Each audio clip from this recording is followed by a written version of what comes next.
All right, so this is part one of a three-part series on how to make a classic Argentine tortilla. And here I have the necessary equipment and ingredients to make the batter, which needs to be made first because it needs to rest whilst you do the rest of the preparation. And what we have is a mixing bowl, 3 eggs, half a cup of flour, some salt, and cold water.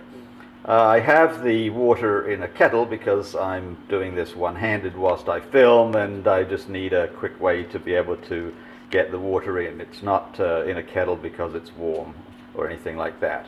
Okay, so we start off by putting the flour into the bowl, and then we're going to add water rather slowly because we don't want to get this too thin. I'm just going to add a little bit, maybe about as much water as the flour, and I'm going to whisk it round, and in fact that is just about perfect.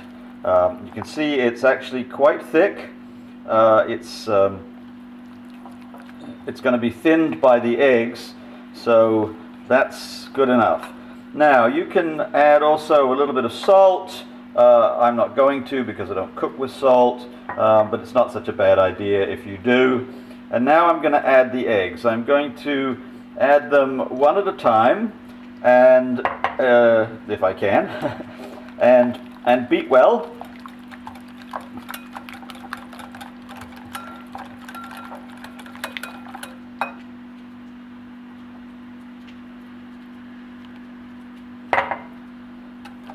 Okay, you can see that now the batter is thinning down to more or less the consistency of thick cream.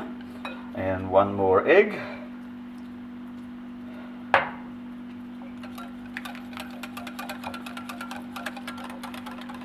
And voila, we're done.